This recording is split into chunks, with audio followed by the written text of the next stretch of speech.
Hello friends, नमस्कार विद्यार्थी, शिक्षक व पालक मित्रांनो. तुम्हा सर्वांचं बी एस काळे सर या यूट्यूब चॅनलमध्ये मी Shri Kale B S new English school Fursungi सहर्ष स्वागत करत आहे. मित्रांनो, आजपर्यंत आपण maths part 2 10th standard semi chapter number 3 3 part पाहिलेले आहे. आज आपण चौथा पार्ट सर्कलचा पाहणार आहोत. Standard 10th class chapter number 3 circle याचे 3 पार्ट तुम्ही आजपर्यंत पाहिलेले आहेत. आज आपण चौथा पार्ट या सर्कलचा पाहणार आहोत. Today my dear students, we have to learn part number 4 of chapter number 3 circle 10th class. Let us learn. Let us first recall. First, you remember that arc of the circle. मित्रांनो, arc of the circle म्हणजेच वर्तुळ कंस. Arc of the circle हा जो content आहे हे तुम्ही खालच्या वर्गातसुद्धा माहीत करून घेतलेला आहे. If a second divide a circle into parts, then each part of circle is called arc of the circle. जेव्हा एखाद्या वृत्तछेदिकेमुळे दिलेल्या वर्तुळाचे 2 भागात विभाजन होतं, त्यापैकी प्रत्येकी भागाला वर्तुळ कंस असे म्हणतात. विद्यार्थी मित्रांनो, मी दोन्ही भाषा माझ्या या व्हिडिओमध्ये वापरत आहे, जेणेकरून मराठी माध्यमाच्या विद्यार्थ्याला समजावं आणि इंग्रजी माध्यमाच्यासुद्धा विद्यार्थ्यांना हा व्हिडिओ समजावा, म्हणून मी दोन्ही भाषा वापरत आहे. चला आता आर्क ऑफ द सर्कल याची एक डायग्रॅम पाहूया. पहा, या आकृतीचं जर तुम्ही निरीक्षण केलं तर तुमच्या लक्षात आलं असेल. You see the figure. Secant k is divide to the circle with centre C in 2 parts. First part is arc of AYB and second arc AXB. बघा, वर्तुळाचे 2 भाग होतात. एक AXB हा एक भाग तयार होतो आणि वरचा जो भाग आहे तो AYB भाग होतो आणि यालाच आपण वर्तुळ कंस म्हणतो, यालाच आर्क म्हणतो. विद्यार्थी मित्रांनो, आर्क नेहमी 3 अक्षरांनी वाचले जाते. When we have to read the arc, then you remember that to use the 3 letters. But given arc is minor, then you can read also by use the 2 letters. See the figure and we have to write example. Minor arc, major arc. You see the diagram, and in this diagram you see what is the minor arc and major arc.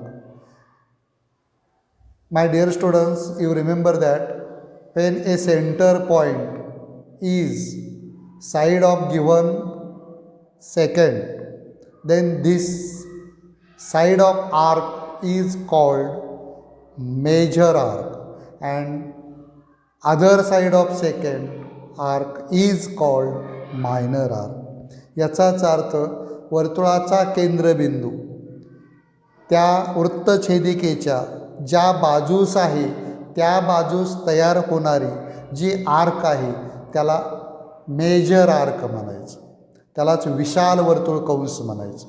आणि त्या वृत्तछेदिकेच्या ज्या बाजूला केंद्रबिंदू नाही त्या बाजूला तयार होणारं जी आर्क आहे, जो कंस आहे, त्याला आपण मायनर आर्क म्हणणार आहोत, त्यालाच लघुकंस असे म्हणतो. तेच मी आता आकृतीवरून बघा लिहिलेलं आहे. कोणतं बघा, आकृतीवरून काय लिहिलं आहे. The points of intersection of circle and secant are called the end point of arcs.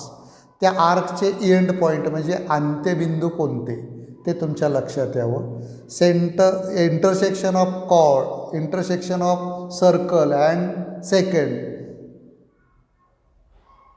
आणि ते पॉईंट्स ज्यामध्ये इंटरसेक्शन होतात ते पॉईंट बघा बरं डायग्राममध्ये. You see point A and B are the intersection point of second and circle. Therefore, these 2 points are called end point of given arc. Then, for example, in adjacent figure, due to secant K, we have to get 2 arcs of circle with center C. Arc AYB. How to name it? Arc AYB and arc AXB. These are 2 arcs. Then we have to see minor arc and major arc. If the center of circle is on one side of the secant, then the arc of the side circle is called major arc, and the arc which on the other side of secant of the circle is called minor arcs. You remember that. We have to know major arc and minor arc. Then you remember, my dear students, formula. These 2 arcs make a circle. Therefore, sum of these 2 arcs is equal to 360. Then we have to know complete measure of circle is 360. Then we have to write the formula. Measure of major arc plus measure of minor arc is equal to 360. बघा, आकृतीवरून मी आता सूत्र कसं लिहिले? Measure of arc AYB plus measure of arc शब्द तिथं राहिलेला आहे पा. Measure arc AXB is equal to 360. Why this formula is given? My dear students, you remember that in your exam, first one arc is given, then find the second arc. If we have to know measure of minor arc, then you can find the measure of major arc. Which is formula? Measure of major arc is equal to 360 minus measure of minor arc AXB. In this way, we have to use formula. विद्यार्थी मित्रांनो, वर्तुळ कंस, लघु कंस आणि विशाल कंस जर यापैकी एक वर्तुळ कंसाचं माप तुम्हाला माहीत असेल तर उरलेल्या कंसाचं माप काढण्यासाठी तुम्हाला सूत्र माहीत पाहिजे.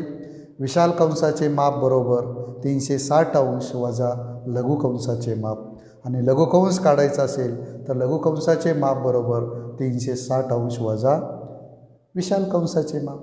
अशा प्रकारे आपल्याला लघु कंस आणि विशाल कंस यापैकी एक माहीत असेल तर दुसरा आपण या सूत्राच्या सहाय्याने काढू शकतो. चला आपण आता पुढे जाऊया. Central angle. Which is central angle? My dear students, you remember that central angle means केंद्रीय कोन.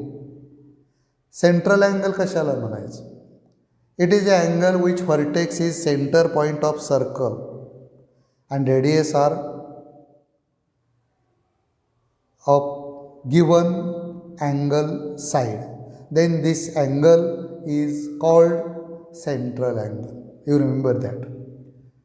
बघा, केंद्रीय कोन कशाला म्हणायचं? ज्या कोनाचा शिरोबिंदू हा वर्तुळाचा केंद्रबिंदू असतो आणि त्या कोनाच्या भुजा ह्या त्या वर्तुळाच्या त्रिज्या असतात, तेव्हा तयार होणाऱ्या कोनाला केंद्रीय कोन असे म्हणतात.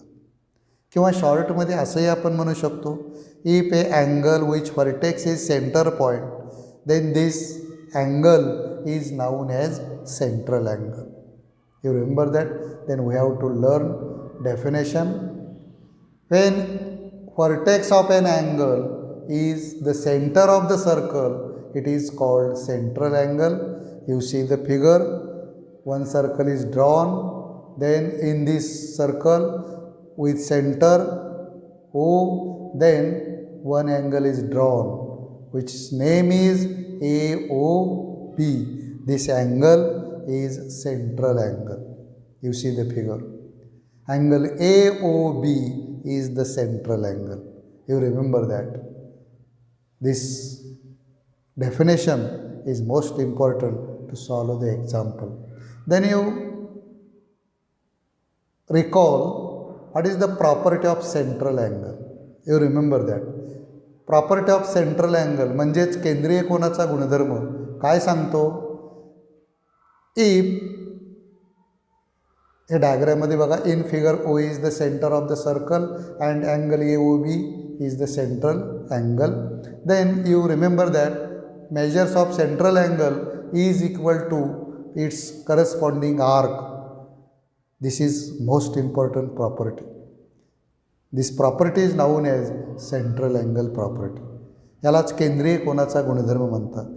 केंद्रीय कोनाचे माप त्याच्या संगत असणाऱ्या कंसाच्या मापा इतके असते. यालाच आपण केंद्रीय कोनाचा गुणधर्म असे म्हणतो. You see the figure. In figure, measure angle AOB is equal to measure arc APB. बघा डायग्राममध्ये जर थीटा कोन असेल केंद्रीय कोनाचं माप, तर त्याच्या समोरील जो कंस आहे म्हणजेच त्याचा संगत असणारा कंस APB सुद्धा माप किती असतं? थीटाचं असतं. फॉर एक्झाम्पल समजा 60 अँगलचं माप असेल तर त्याच्या समोरील त्याच्या संगत असणाऱ्या वर्तुळ कंसाचं मापसुद्धा किती असतं? 60 असतं. This property is most important to solve the next example. Then we have to learn what is in by semicircle. My dear students, when a chord is drawn center point or when we draw the diameter of given circle, then we have to take two parts of circle, or when a secant is divided to the circle in two parts, then each part is known as semicircle. But you remember that the secant is passing through the center point. Then we say we have to get to same part of circle, then each part is known as semicircle. You see the figure. Segment AB is the diameter which is passing through the center point. Then we get two same parts of circle, arc AYB and arc AXB. These two arcs are same measurement. Therefore, each arc is known also called semicircle. Then you write sentence. Measure of the complete circle you have to know 360.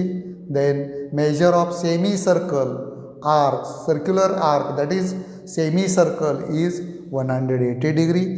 Therefore you remember that measure arc AYB is equal to measure arc AXB is equal to 180 degree. Then अर्धवर्तुळाचं माप लक्षात ठेवा नेहमी 180 अंश असते. का? कारण पूर्ण वर्तुळाचं माप 360 अंश असतं, म्हणून अर्धवर्तुळाचं माप नेहमी 180 अंश असतं. हे लक्षात ठेवा. हे सगळे आपले आपल्याला जे खालच्या वर्गात शिकलेले आपण मुद्दे आहेत तेच आपण उजळणी केलेत. आता मात्र विद्यार्थी मित्रांनो, आता आपण 10वीतला नवीन मुद्दा पाहणार आहोत. Let us learn which point congruence of arcs. This subunit is in 10th class mathematics part 2 chapter number 3. If measures of two arcs are equal, then these two arcs are called congruence of arcs. विद्यार्थी मित्रांनो, एकरूप कंस कधी म्हणू शकतो आपण? वर्तुळ कंस कधी म्हणू शकतो? जेव्हा दिलेल्या वर्तुळ कंसाची मापे समान असतात तेव्हा त्या वर्तुळ कंसाला एकरूप कंस असे म्हणतात.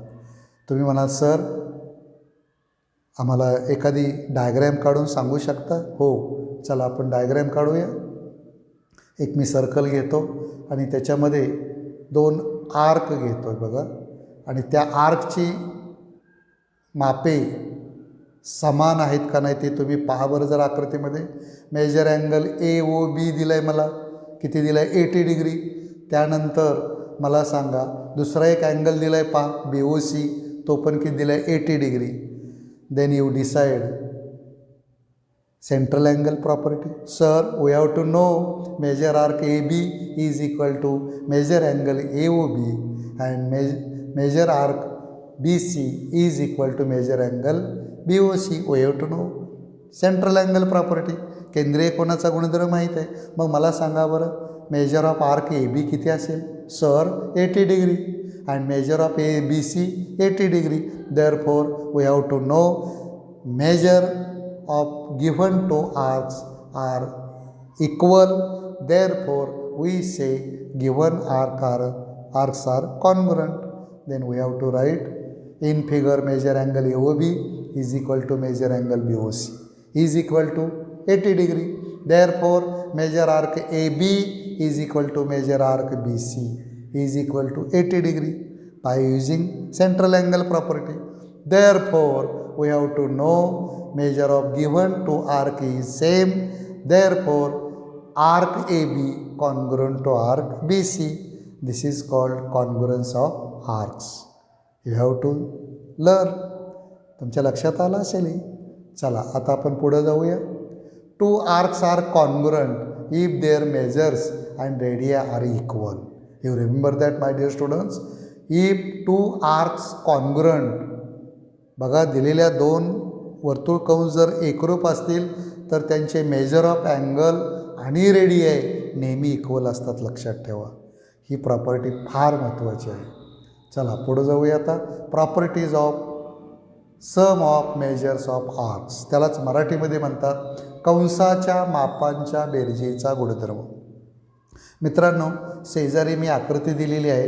त्या आकृतीचं जर तुम्ही निरीक्षण केलं, you see the figure, you have to notice that point C is common of two arc ABC and EDC. These two arcs, in these two arcs point C is common. Then you remember that when one point is common of given arc, then we say measure of arc ACE is equal to measure arc ABC plus measure arc CDE. म्हणजे जेव्हा दोन कंसामध्ये एक point common असतो तेव्हा त्या दोन आर्कची addition नेहमी लक्षात ठेवा मोठ्या आर्क इतके असते. म्हणजेच ACE इज इक्वल टू वर्तुळ कंस ACE बरोबर वर्तुळ कंस ABC आणि वर्तुळ कंस CDE यांची बेरीजी इतके असते. एवढं आपल्याला या कंसाच्या मापाच्या बेरजेचा गुणधर्म आहे, याचा वापर करून आपल्याला उदाहरणं सोडवायची असतात. चला next property we have to learn which is property. विद्यार्थी मित्रांनो, एकाच वर्तुळामध्ये जर दोन आर्क कॉन्ग्रुएंट असतील तर नेहमी लक्षात ठेवा त्यांच्याशी संगत असणाऱ्या कॉर्डसुद्धा एकरूप असतात. ही एक प्रॉपर्टी फार महत्त्वाची आहे विद्यार्थी मित्रांनो. बघा मी डायग्रॅममध्ये काय देतो आहे ते बघा, निरीक्षण करा सगळ्यांनी. एक मी दोन कॉर्ड दिलेले आहेत बघा, त्यानंतर दोन आर्क पण दिलेले आहेत बघा. डायग्रॅममध्ये निरीक्षण करा कोणत्या कॉर्ड आहेत बघा, कोणत्या कॉर्ड आहेत आणि कोणते आर्क आहेत ते पहा. In given figure given arc AB and BC are congruent, then we say their corresponding chords AB and BC, chord BC are congruent. This property is known as first property of measures of the arcs. Then how to write this? You see property number 1, in same circle, this most important word, in same circle or congruent circle, if arcs are congruent then their corresponding chords are congruent. For example, if arc AB congruent to arc BC, then chord AB congruent to chord BC. Then property number 2, you see diagram is given as it is. Then we say in the same circle or congruent circle, if chords are congruent then their corresponding arcs are congruent. For example, if chord AB congruent to chord BC, then arc AB congruent to arc BC. विद्यार्थी मित्रांनो, या गुणधर्माचा अर्थ काय बघा.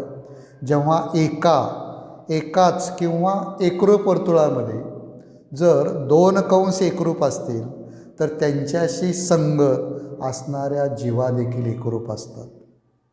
हाही गुणधर्म फार महत्त्वाचा. दुसरा गुणधर्म, जेव्हा एकाच वर्तुळामध्ये किंवा एकरूप वर्तुळामध्ये दोन जीवा एकरूप असतात तेव्हा त्या दोन जीवाशी संगत असणारे कंससुद्धा एकरूप असतात. हे फार महत्त्वाचे दोन गुणधर्म आहेत. आपल्याला उदाहरणं सोडवताना याचा उपयोग होणार आहे. Then we have to see assignment. बघा असाइनमेंट काय दिलेले. In figure points G, D, E, F are on a cyclic points, म्हणजेच वर्तुळावर आहे. Of the circle with centre C केंद्र असलेल्या वर्तुळावर G पॉईंट DEF आहेत. Angle ECF is equal to 70 degree. Measure arc DGF is equal to 200.